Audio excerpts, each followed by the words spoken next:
Welcome, everyone, to the On Poly podcast. I'm Steve Paikin. And I'm John Michael McGrath. Today on the pod, lots of developments in liberal world at Queen's Park. Nate's down, Nav's up, as we count down to the fall's leadership election.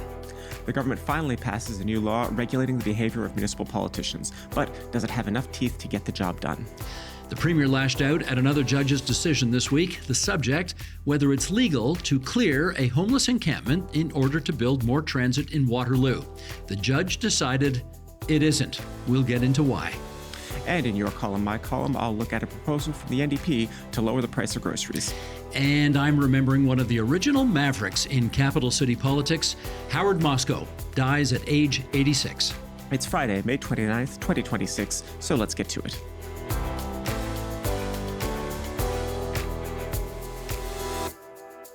JMM, a little sugar to start with, Yes, as sir. always. Always. And I need to tell you that yesterday I went to an event held by Queen's University, and some guy walked up to me at the event and said, "Hey, Steve, how about a little sugar to start with?" I thought, okay, he's listening. That's Very great. nice. That's great.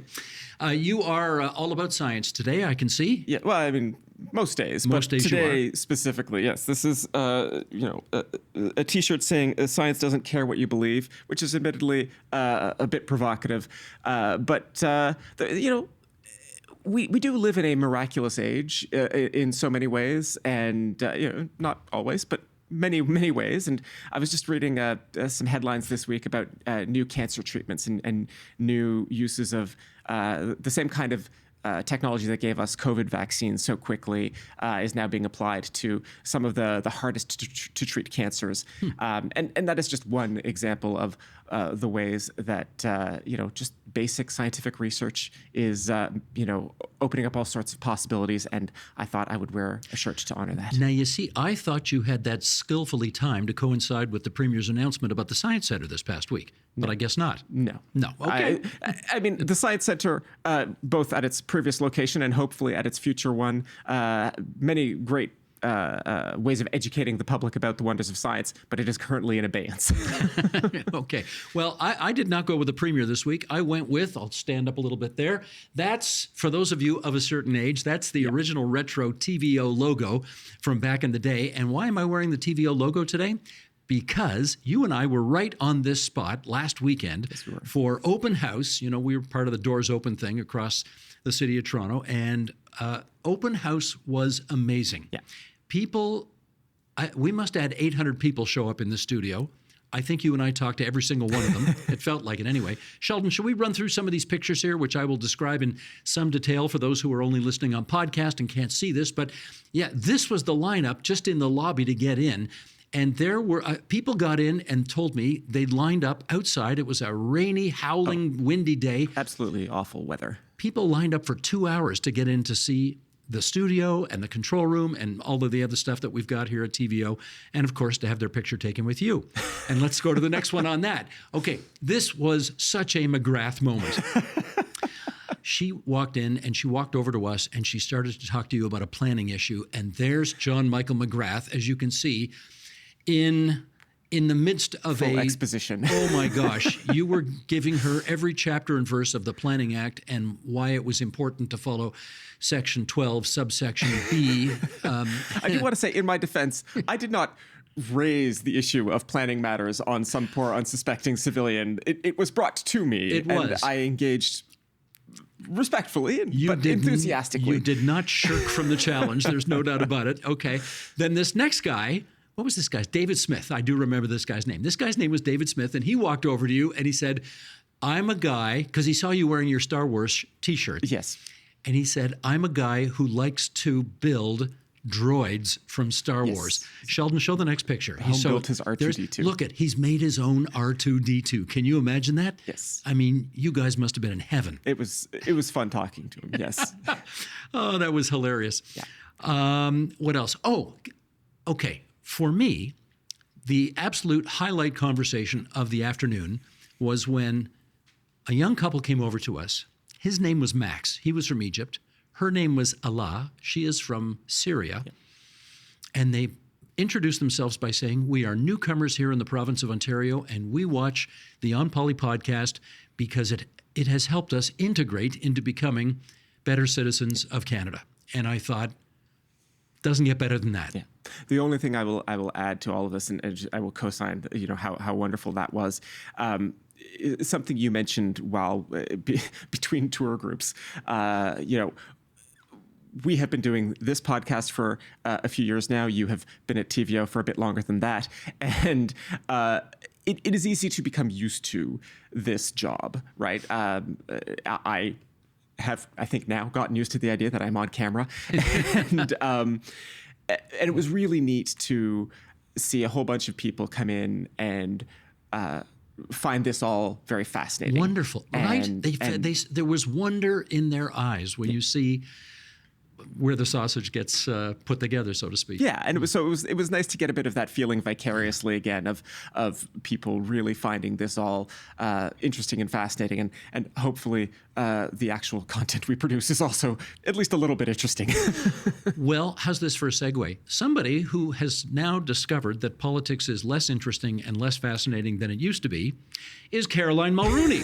How's that Yes. for a blend?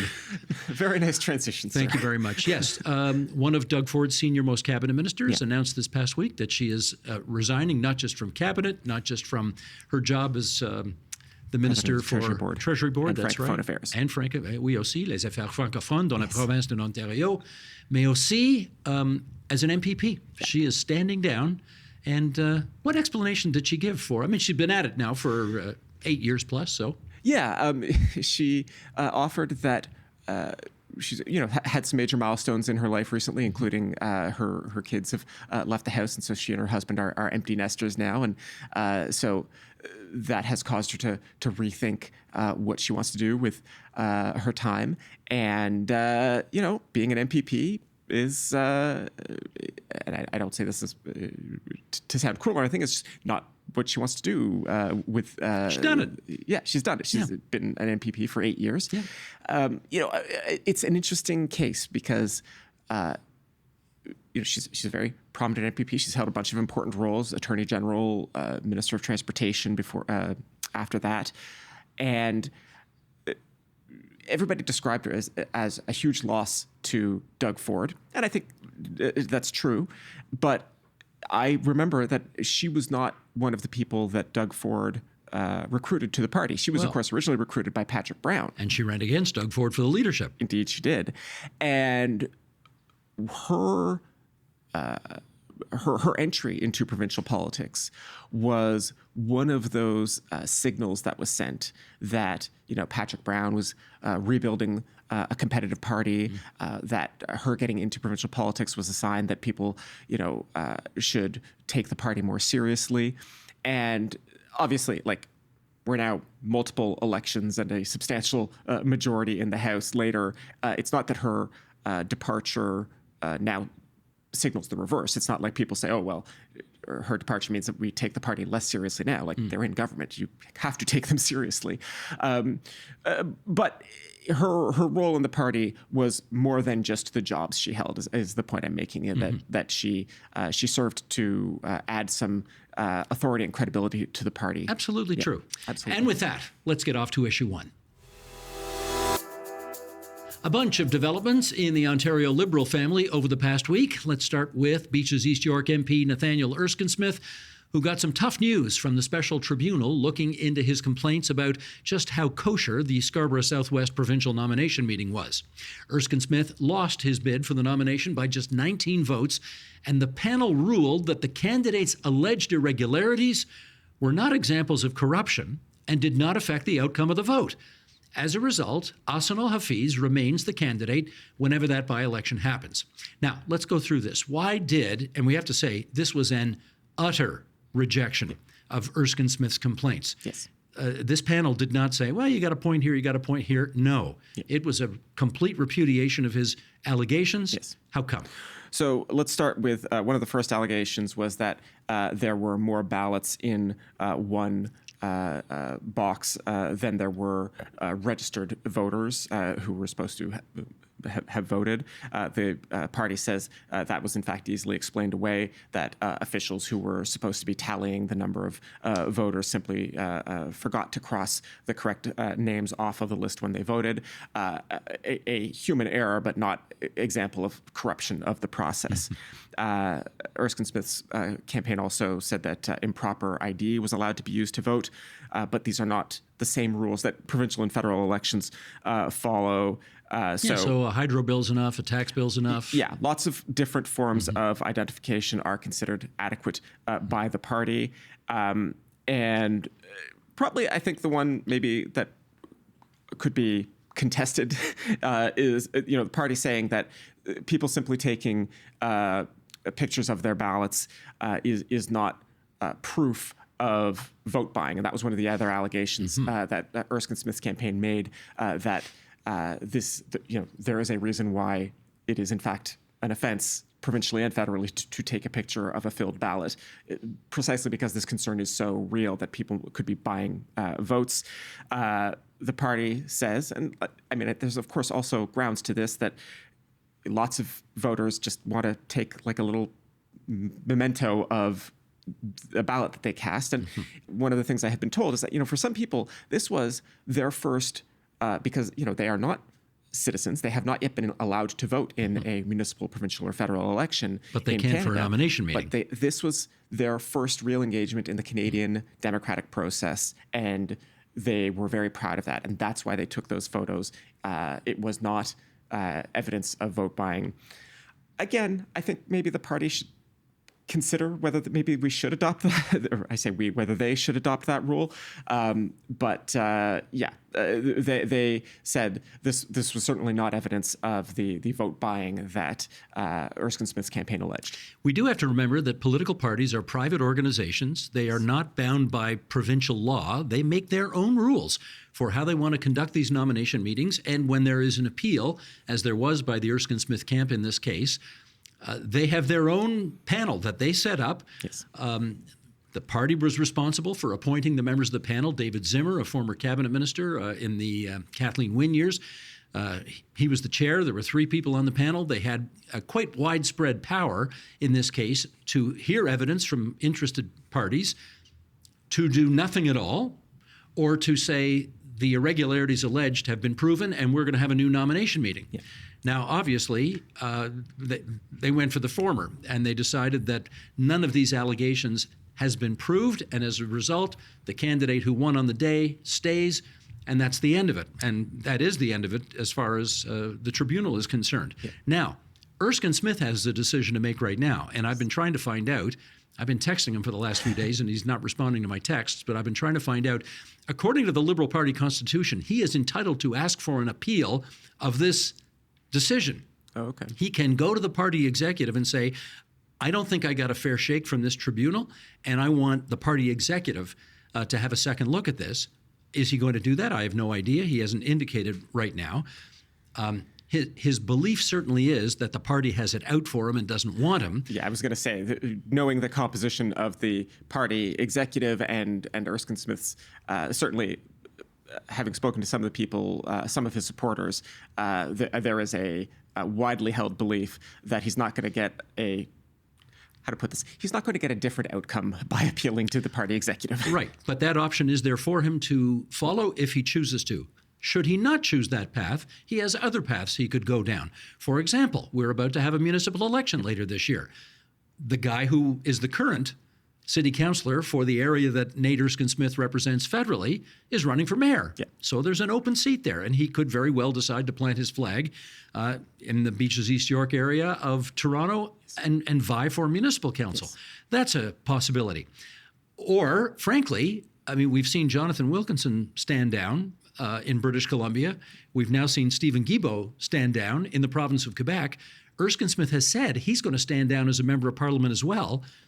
But that takes the Liberals below majority status if they do that. Yes, that makes the math complicated. It does complicate the math. So he may want to reevaluate his earlier commitment to quit this summer as a member of parliament, which he has done on the record.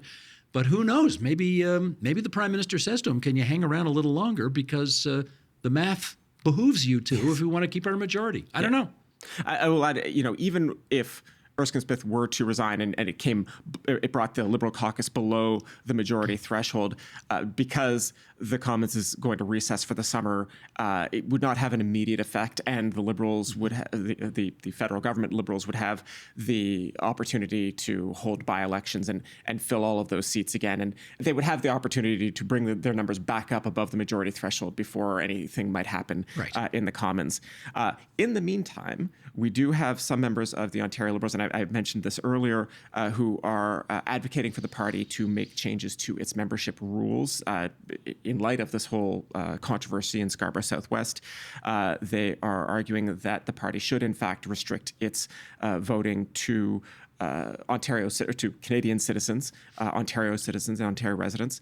They are calling themselves the Section 31 Liberals. They have a website explaining why they think this change is necessary, but they're alluding to, I believe it was Recommendation 31 of the Hogue Inquiry that suggested Canadian parties should make exactly this change. Coincidentally, it would also require amending Section 3.1 of the Ontario Liberal Party constitution.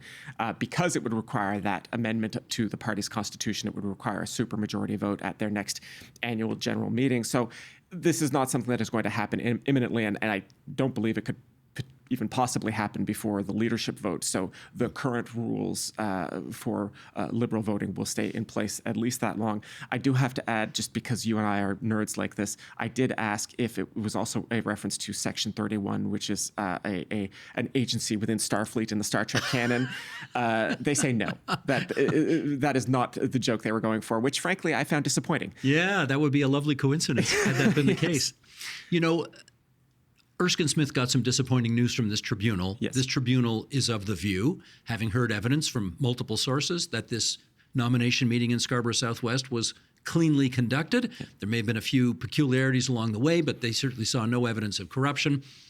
Having said that, that does not take away from the fact that most people who are involved in politics in this province and country think that nomination meetings in the main stink. Snake pits. Yes. And they are rife with potential problems that this clean bill of health that the Liberal panel has given this nomination meeting, that doesn't mean these problems are going away. Yeah. There are still problems with nomination meetings, and there are still many people in this province and country who believe that an Elections Ontario or an Elections Canada, an institution with somewhat more credibility than the parties themselves, ought to be coming in and running these things. No indication that the parties are going to accept that, but there's still problems here. Yeah, and you mentioned earlier that parties are private clubs, and there was a brief moment where a legal challenge to, I believe it was the NDP's leadership rules, went to court, and a lower court had in fact said, this is silly. Like, parties are not just private clubs; they are, in fact, they are functionally the gateway to holding a seat in the House almost all of the time. They absolutely are. And I mean, there is exactly one independent in the Ontario legislature right now who was elected without holding a party nomination, right? Bingo. Now, as Nate Erskine-Smith got some disappointing news from this Liberal tribunal, another former Liberal MP has announced that he is in. He is in it to win it, as they say, for the Ontario Liberal leadership. And I'm talking, of course, about the former federal cabinet minister, Navdeep Bains, who dropped, I think, a 14-second social media video in which he basically pulls out a chair, rolls up his sleeves, and announces he's in and ready to get to work. And the backdrop was a classroom, right? Ontario Liberals love their own record on education and will always happily adopt the iconography of like classrooms and that kind of thing. So about Nav Bains, he is a former Trudeau cabinet minister, has been in federal politics longer than just the Trudeau government. He had a substantial career there, very popular, very large and devoted following in particularly the Western GTA South Asian community. He was, or at least I will say, I was told that Bains' supporters were extremely active in the Liberal AGM last year, where Bonnie Crombie failed to get the margin of victory that she wanted. Are you suggesting they were not helpful to her securing a vote of confidence from the membership? I was certainly told that, but let's just say that Baines seems to have been more successful at keeping his fingerprints off of it than, for example, Erskine-Smith was, right? A lot of people said that Erskine-Smith's advocacy during that period was, well known. Yes. He was a federal MP and a cabinet minister. He resigned. He took a job at Rogers, obviously the Canadian telecom company. He has now resigned that position to run as a Liberal leadership candidate. So he has some private sector experience. I believe he also worked at Ford for a time before getting into federal politics. But private business experience can cut both ways, right? I'm already seeing certain Liberals say, well, do we really want a Rogers exec to be the face of the party? Canadian telecom companies not being the most beloved institutions we have. The other side of that coin is there was a former Rogers exec who won 3 elections as mayor of Toronto, John Tory. So, my hunch is that will not be, I believe they say in politics, dispositive as to the outcome of the leadership election. Yes, and we should remember that the leadership election will be an argument within the Liberal Party. And so things that you might think would be addressed in like a general election, they could be a secondary importance or of no importance whatsoever just within the leadership race itself. So I think, the old expression in sports, you can't tell the players without a program. So I think here's who's in our program right now. I think the Liberal Party, you can't just say I'm running for the Liberal leadership. You actually have to be green-lit by the party, which investigates you've got to fill out an application form. They got to investigate you, make sure you're consistent with the party values to run. So I think so far it's Dylan Mirando, about whom I will have a column soon, because imminently, If not next week, then the following week, because he's got a lot of executive experience, both at Queen's Park and in the Prime Minister's office. He worked for Justin Trudeau and Dalton McGuinty and Kathleen Wynne as a policy guy. Has not got a high profile because he worked in the back rooms, but a very smart, able young guy. So Dylan Mirando, Etobicoke Lakeshore MPP Lee Fairclough. Nav Baines, and Rob Serjanik, the MPP from Ajax. Who also made his campaign official this week. Right. So that's 4 green-lit candidates so far, and I think more to come. Yes. Anything else on this? No, I think we're ready. Off to issue 2. We have seen too many examples of municipal politicians behaving badly over the years. But until now, there has not been any specific law providing sanctions against one councillor for bullying or sexually harassing another. Until now. After years of debate and study, the legislature has passed Bill 9. Okay, JMM, let's get into this. What would this new law do? Right, so this is Bill 9, the Municipal Accountability Act, and we have discussed this on the podcast before, and I have expressed some frustrations about it, which I will get to.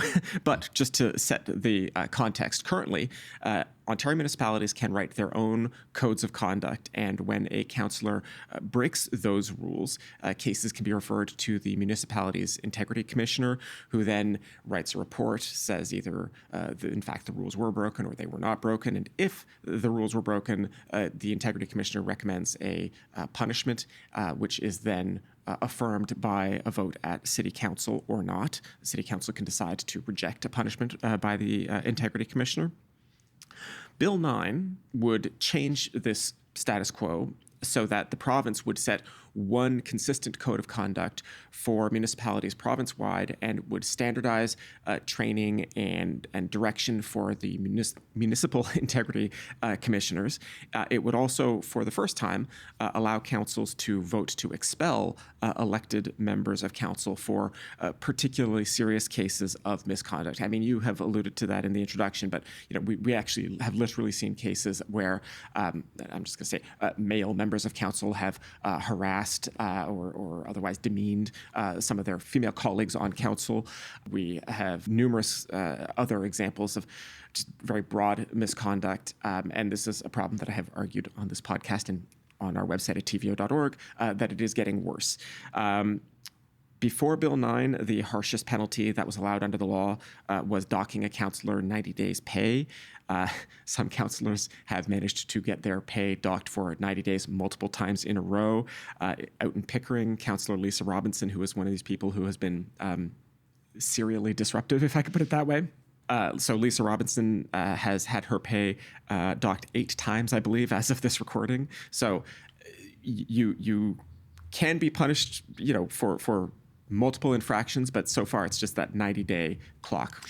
Now, I know, for example, at conferences held by the Association of Municipalities of Ontario, Yes. they always have what they call a bear pit session where Yes. all the cabinet ministers show up, and there's 35, 6, 7 of them out there, and you're the guy who actually moderates the Q&A from municipal councillors across Ontario to the cabinet ministers. For a few years in a row now. Yeah, and this issue comes up every time, and the minister responsible every time has said, no, I haven't got a bill yet. We're still studying. We're still debating.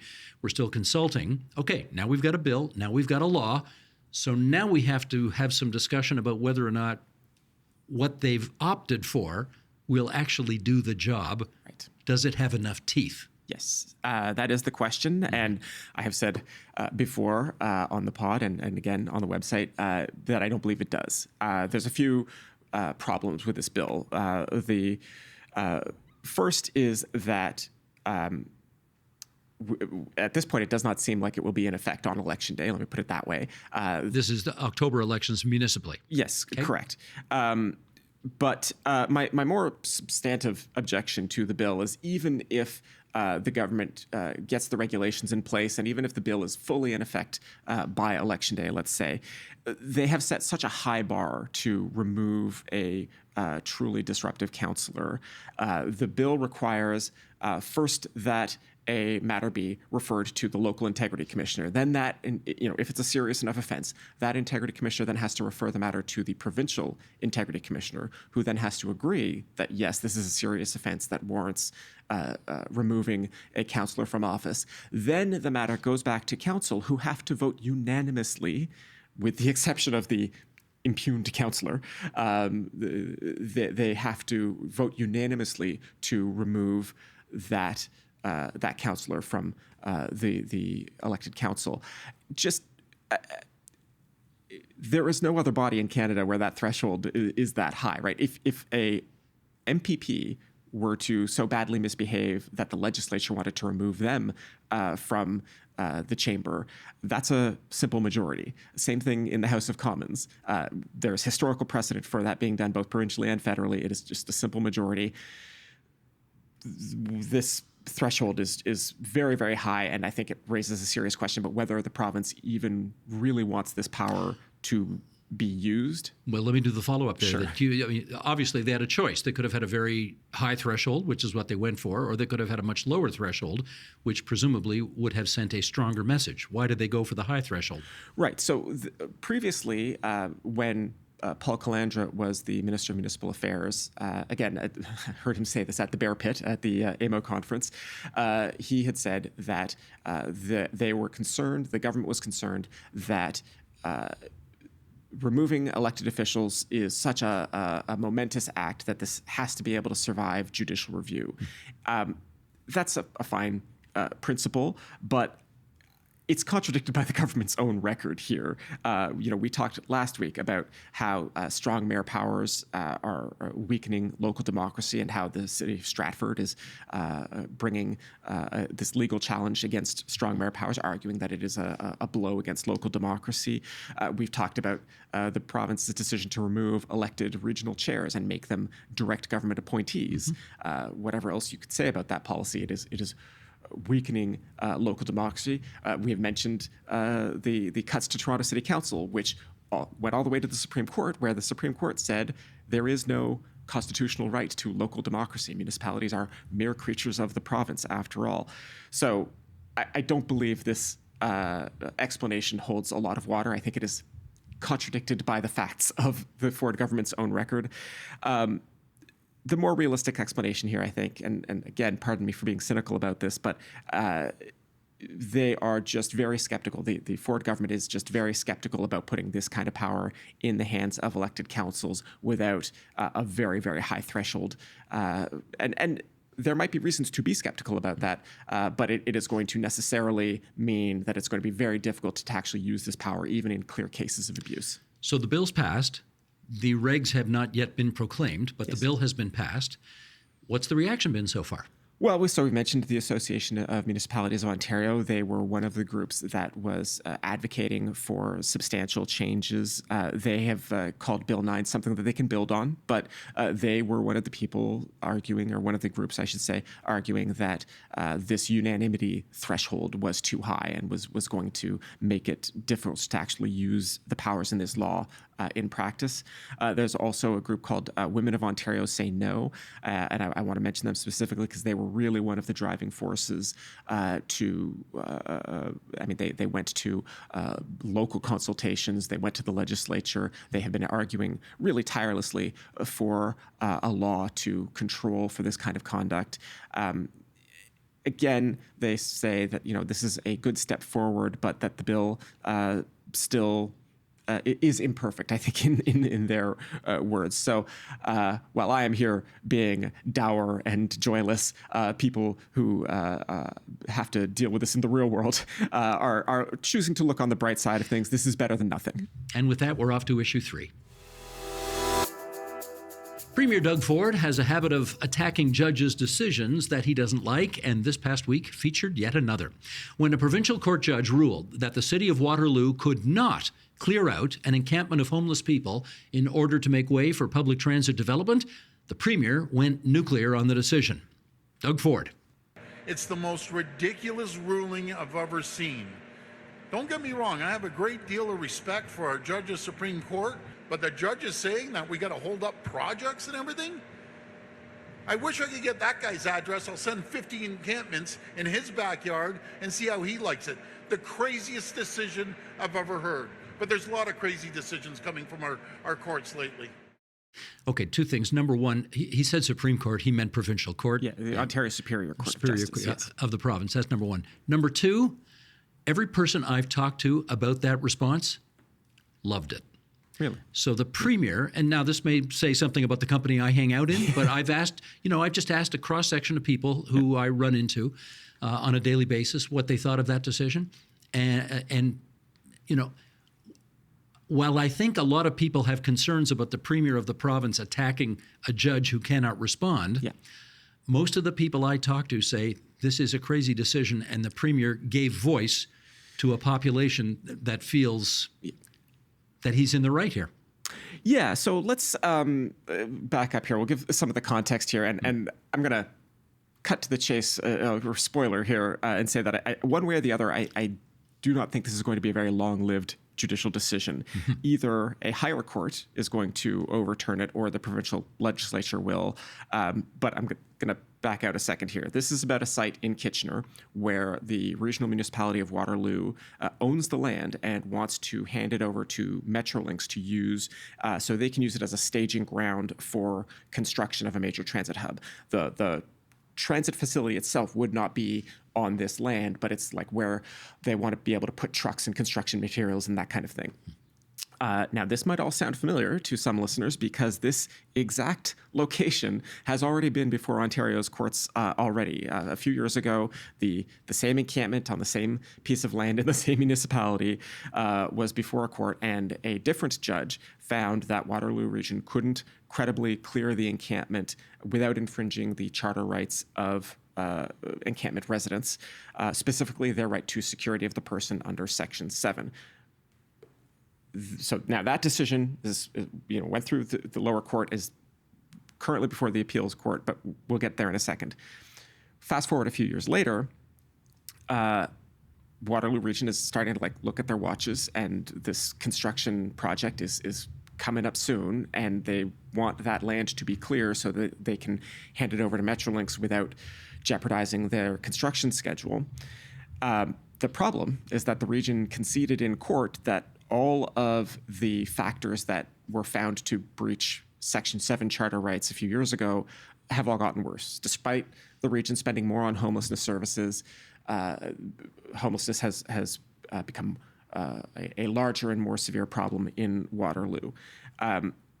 So that's the Section 7 rights that we discussed, the security of the person. And if this judge had simply stopped there, had said, like, look, we've already decided this is a Section 7 violation. The problem has gotten worse, not better. You could have ended the decision there, and that would be an event, but it might not have been as newsworthy as this decision ended up being. Instead, the judge expanded on the previous ruling, saying not just that the Section 7 rights were involved, but also that Section 15 equality rights would be breached if the region cleared the encampment. So we have two different sections of the charter here that are at play. Do we know which has precedence or what matters more? Or I don't know. Well, it's not so much which one matters more, but that they do different things. So Section 7 says that the government cannot deny you your physical security, right? And we've seen that used in a bunch of different occasions, including the decision about bike lanes in Toronto from last year. Section 15 says that the government has to guarantee equality under the law, regardless of race, national or ethnic origin, color, religion, sex, age, or mental or physical disability. So another way of putting this is that Section 15 creates certain protected classes and says that Canadian governments, whether federal or provincial, or in this case municipal, cannot discriminate against those classes. Now, that list I just read to you does not include homelessness, right? But the judge in this case found that the burdens of homelessness and the harms from clearing the encampment would fall disproportionately on women, on Indigenous people, on people with disabilities. And based on a decision from the Supreme Court earlier this year, said that engaged the Section 15 rights and the municipality could not move forward. Now, as you can gather from the Premier's words and from your own canvassing of your acquaintances, it's a very controversial finding, and I've already seen multiple, primarily conservative authors, very critical of the judge's reasoning, and I will say that they were maybe a bit more sophisticated in their legal analysis than what we heard from the Premier. Well, okay. Having said that, let me circle back to the issue I raised earlier, because it seems to me there's a couple of different competing issues here. You have the first issue, which you've discussed, which is namely, the rights of homeless people not to be forcibly cleared off places where they are at the moment living, versus the right of a municipality to try to develop something in the interests of the general public. Yeah. That's issue one. Issue two would be, you've got a judge who's made a decision. Okay, you may not like the decision. You may like the decision, whatever. But the judge is hamstrung in what he or she can say. Yes. The Premier is not. Yes. He frequently castigates members of the bench at his press conferences, and he can say whatever he wants, and they really can't respond. What do we think about the advisability of arguably the most important Premier in the country acting this way?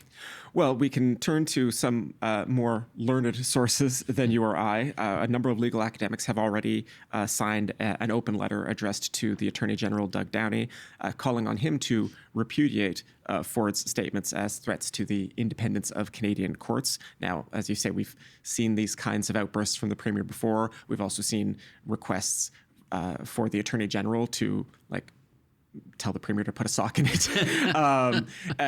To my knowledge, the Attorney General has not obliged. Has the Attorney General ever gone to the Premier and say, Premier, your cheese is falling off your cracker here? He loves that expression, the Premier might too. appreciate that particular language, but it's worth reminding people that the Attorney General is, yes, he's a member of Cabinet, but he is not supposed to be just the Minister for Judges or the Minister for Courts, right? He is supposed to be the legal representative of the Crown and is supposed to be at least a little bit independent of the politics. Sort of above politics, sort of, yeah. And is literally, one of his jobs is the fair administration of justice in the province of Ontario. So, this is something we should be taking seriously. And I'm going to circle back now to what I said earlier about I think this will be a relatively short-lived decision. So, as I mentioned, the case from a few years ago is before the Ontario Court of Appeal. We do not yet have a decision from the Court of Appeal, but the same legal issues are before the Court of Appeal, Ontario's highest court, in that case. And so it is possible that the court might simply say that, in fact, the lower courts have a misreading of the charter rights involved, they might specifically repudiate the either or both of the Section 7 or the Section 15 analysis, or they might not, right? They might reaffirm the decisions of the lower courts based on Supreme Court precedent, et cetera, et cetera. And if they do that, then I also mentioned the legislature can overturn this decision. And this is where we come back to the notwithstanding clause, right? You cannot use the notwithstanding clause on every part of the charter, but you can for sections 7 and 15. If courts do reaffirm these lower court decisions, I suspect that the government will in fact introduce legislation invoking the notwithstanding clause to give municipalities the powers to clear these encampments with a freer hand. I kind of suspect they will wait until after the October elections to do that, but that is just my suspicion. As we often say on this show, stay tuned. Absolutely. And with that, let's get off to your column, my column. Time now for our regular feature. You know it, you love it. We call it Your Column, My Column, in which JMM and I have a little chit-chat here about the stuff we wrote for the TVO website over this past week.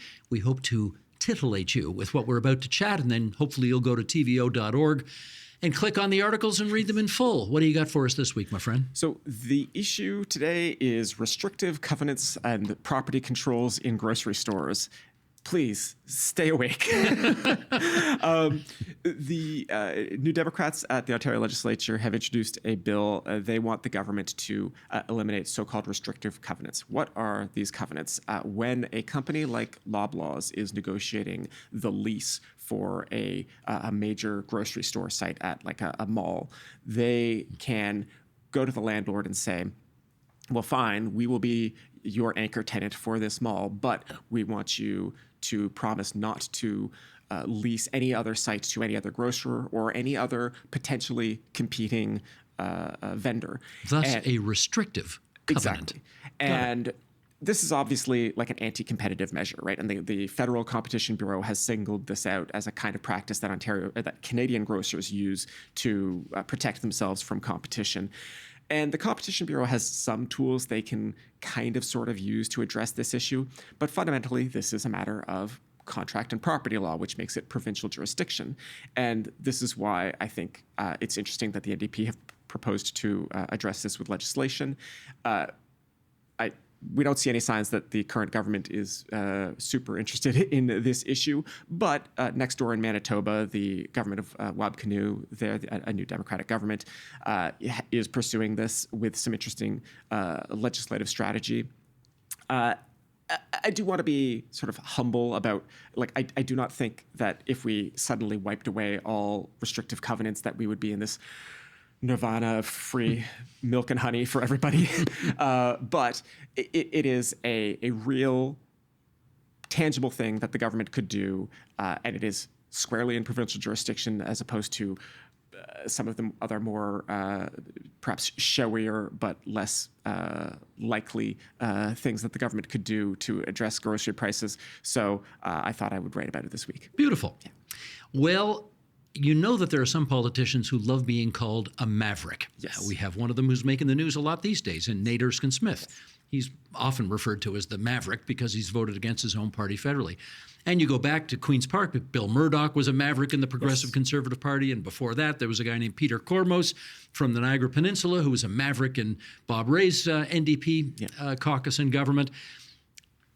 But the granddaddy of them all, and I'm going back, and admittedly, this is in the last half century or so, there was Howard Moscoe, Yes. Moscoe, not like the Russian capital, but Moscow. He was one of the original mavericks in politics in this province in my lifetime. He started off in 1978 as a North York City councillor. Now, this is in the days before Toronto was the megacity, right? We had Etobicoke, North York, Scarborough, East York, York, and Toronto. Yes. So Toronto was 6 different cities, actually. 5 cities in one borough, I guess I should say. East York never became a city.